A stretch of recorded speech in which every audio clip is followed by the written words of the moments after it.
What's up, everyone? Coach JR here with Ryan Rodriguez. We are inside the Believe Elite Athletic Training Facility again for some more podcasts. Our previous podcast went really well. Got some great feedback from a lot of people. Glad you guys are enjoying them. They are now officially on our website, BelieveYouAreElite.com. They are on YouTube, our YouTube channel, which is Believe Elite Athletic Training. And then we do have them on iTunes, which this podcast is called Becoming the Elite.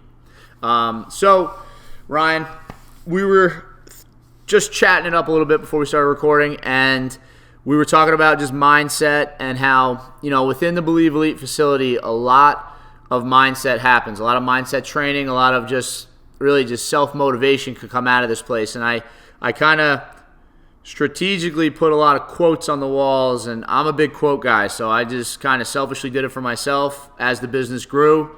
And then I realized that athletes actually enjoy quotes. They maybe don't always want to hear a coach talk. They'll read a quote off the wall or something, and then boom, they're into their next set, their next move, which I love. I love that self-motivation thing.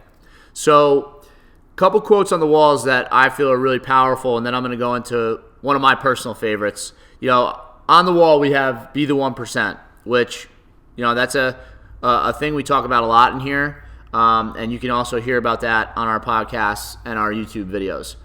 Outwork everyone has become like a lifestyle motto, and I still remember the day we shot a video, which was a few years back. Probably about 2 years ago. And I just said outwork everyone, not even thinking about it, and then it was just yo, that's cool. Yeah. Let's run with that. And that's really just took off. Yeah, it was kind of like an organic growth, which I look back and I'm like, man, that was cool.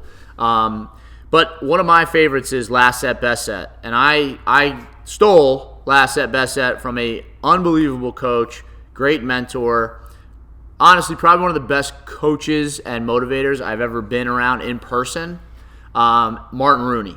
So last set, best set is pretty special to me, but I want to hear it from an athlete. Ryan's been a long time Believe Elite athlete, from the high school level all the way to the NCAA Division I level. So what does it mean to you?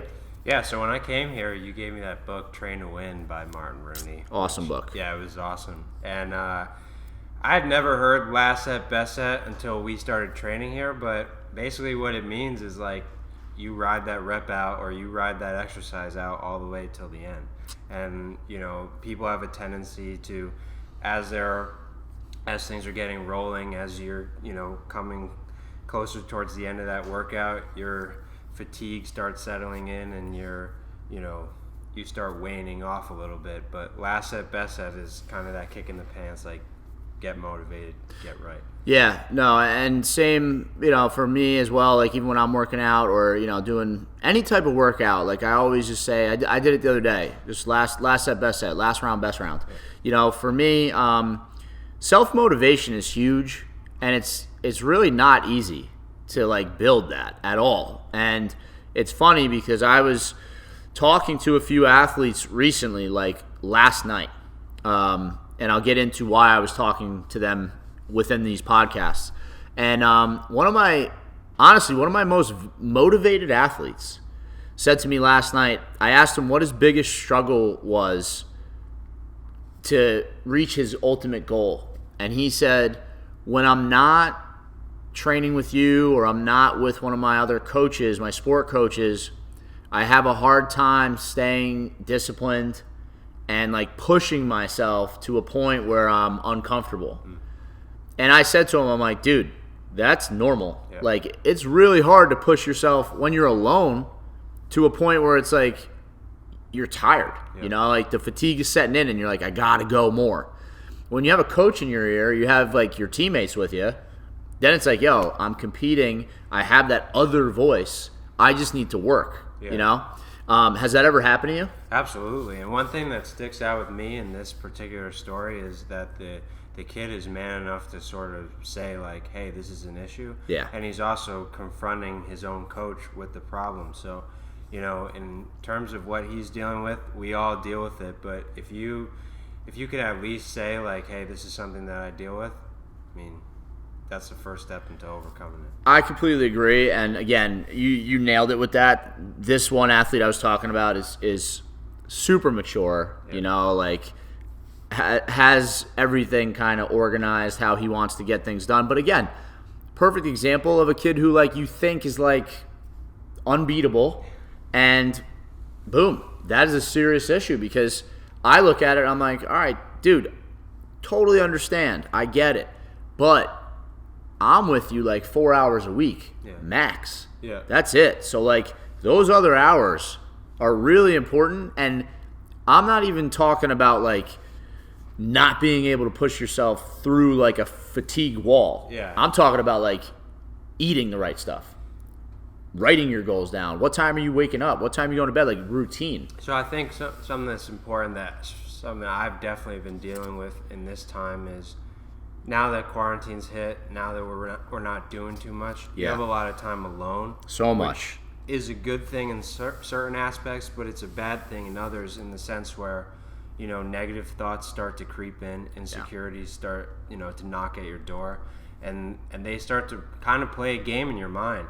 And that's sort of what I've been dealing with, where I'll start to ask myself, like, man, am I training hard enough? Am I doing all the right things? Like, am I working as hard as I can be? Like, I want to become a professional golfer. Am I doing, you know, what I need to be doing to get to that place? Yeah. And as you let those fester, if you don't control them, if you don't, you know, work with a psychologist or constantly contact your coach or keep people in the loop, they begin to expand, and then they end up ultimately hindering your performance. So something I've been dealing with recently is, you know, sort of confronting them and realizing that thoughts that I have that's what they are. They're just thoughts, and not all thoughts are real. Sometimes, you know, you can acknowledge like, oh, you know, that's a bad thought, and realize that you don't have to buy into everything that your mind sort of plays tricks on you in a time like this. Yo, thoughts become things. Yeah. And you see that on Instagram, you hear that, and you're like, oh, thoughts become things. That's cool, because I'll just think about awesome stuff. Yeah. But like right now is not a time where people are thinking about awesome stuff. Like, there's a research that says we think about 70,000 things a day. Awesome. The average human has 70,000 thoughts a day. Right. So, you know, some of them are going to be shitty, some of them are going to be awesome. But basically knowing which ones to put weight to, you know, that's going to be huge. That is an awesome, awesome statement. And I was just reading and listening to a mental performance coach that I'm learning from, and there's a great topic that we're going to get into during these podcasts, which basically is just about productivity, but also about putting emphasis on the things that actually matter. Yeah. You know, which again, we'll get into that later on. But yeah, it's a very weird time, and you can find yourself in a position where you could just start to basically have like this snowball effect of bad thoughts going through your head. Yeah. Now the other side of it too is like you said it. You're like, am I doing enough to like compare or get to that professional golf level? Yeah. But here's the other thing. You might think like that so much that you start overtraining. Exactly. And you start putting such an emphasis on like, I'm going to do more. And then you build pressure on the moment, right? Like if you overtrain you've got a state championship, you've got a national championship there, and you just put so much, you know, weight into this tournament or into this competition, and then when it comes, it's like you can't even move, you know, you're so wrapped up in so many thoughts. One thing I want to add before we end this is that, you know, something that I've been realizing, you ever like read a good book, good mentality book? The one I'm thinking about right now is Jocko's last book, Extreme Ownership. Yep. After you read it, you feel like, you know, just recharged, super rejuvenated, but then months go by and sort of that same, you know, emphasis that you had on it starts to fade away. I'm starting to realize that the mental game should be approached in the same manner as the physical game, in the sense where it needs to be trained every day. Like you need to go out and you need to get in your journal. You need to have that positive self-talk. You need to keep that stuff in check every single day, because if not, well, then that's when bad habits start to creep in, and they can get really bad. Yeah, no, that's awesome that you just said all that, because our next podcast is going to be process over outcome. I love what you just said about like putting so much pressure on a big tournament or an event or a competition, and then when you get there, it's like you're in quicksand because your the process was overlooked and the outcome was overemphasized.